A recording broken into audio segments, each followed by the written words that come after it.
અંકલેશ્વર તાલુકાની વિવિધ ગ્રામ પંચાયતની મતગણતરી શાંતિપૂર્ણ રીતે સંપન્ન. અંકલેશ્વર તાલુકામાં મધ્યરાત્રિ સુધી ચાલેલી મતગણતરી બાદ મોડી રાત્રિ સુધી વિજેતા ઉમેદવારો અને તેમના ટેકેદારોએ વિજય સરઘસ યોજ્યું હતું. જોકે આ દરમિયાન એકાદ બનાવને બાદ કરતા કોઈ અનિચ્છનીય બનાવ ન બનતા પોલીસ તંત્રએ રાહતનો શ્વાસ લીધો હતો. અંકલેશ્વર તાલુકાની 23 ગ્રામ પંચાયતો માટે સરપંચ તેમજ વોર્ડ સભ્યોની મતગણતરીની પ્રક્રિયા મોડી રાત્રિ સુધી ચાલી હતી. તંત્રનું ઓનલાઈન સર્વર ડાઉન થતા દિવસ દરમિયાન અનેક લોકોને પરિણામની માહિતી ભારે વિલંબ પછી મળી હતી.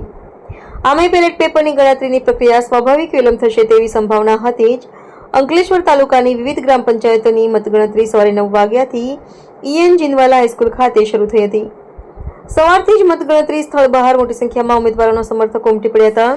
પોલીસ તંત્ર દ્વારા ચાપતો પોલીસ બંદોબસ્ત ગોઠવવામાં આવ્યો હતો. મોતાલી ગ્રામ પંચાયતમાં સરપંચ તરીકે રણજીત વસાવાની 170 મતે જીત થઈ હતી. તેઓ 8 માંથી 7 સભ્યો સાથે જીત્યા હતા.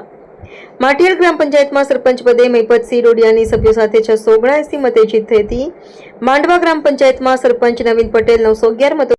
ગામ મોટાલી સરપંચ શ્રી રણજીતભાઈ બાવળભાઈ વસાવા અને અમારા સભ્ય શ્રી મોટાલી ગ્રામના તમામનો આભાર માનું છું. સરપંચને વોટ આપવા બદલ એમના ગામવાળાનો ગામ લોકોનો સારો પ્રતિસાદ મળી રહ્યો છે. એ બધાનો હું આભાર માનું છું એવું માનું છું.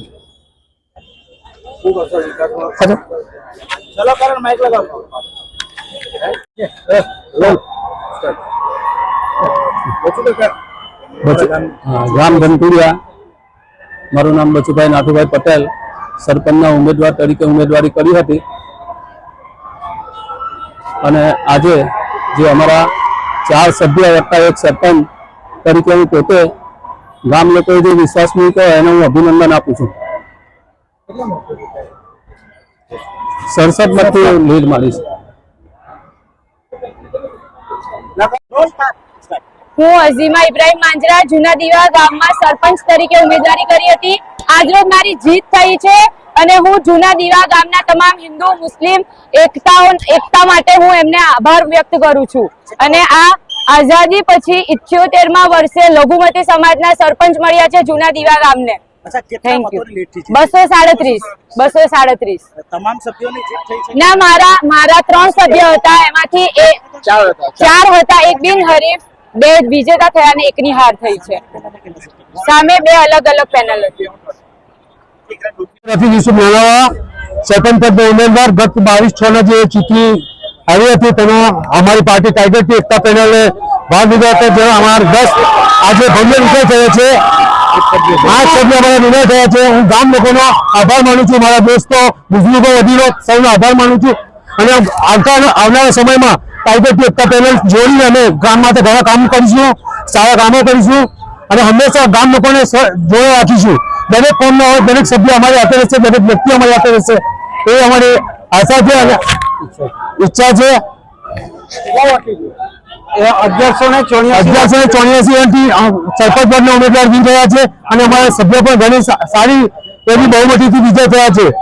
જય હિન્દ, જય ભારત. રશ્મિકાબેન શંકરભાઈ વસાવા, અમે સેનપુરથી ઉમેદવારી કરી હતી. એમાં અમે 1006 મતથી જીત્યા છે. ભવ્ય અમારો વિજય થયો છે. પેનલમાં કેટલા સભ્યો છે? પેનલમાં 8 સભ્ય હતા અમારા, એમાંથી 6 સભ્યોની જીત થઈ છે. ગામની કેવી સમસ્યાઓ છે જેને લઈને જે ગ્રામજનોએ તમારી પર વિશ્વાસ મૂક્યો છે? ગામની એવી ઘણી બધી સમસ્યાઓ છે, તેને લઈને અમે આગળ એ કરીશું.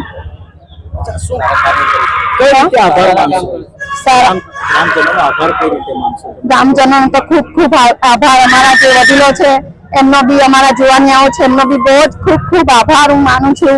અમને બહુ જ સાથ આપ્યો છે, એટલા માટે હું બહુ જ અભિનંદન આપું છું એ લોકોને બી કે અમે એમના માટે જે બને તે કરીશું.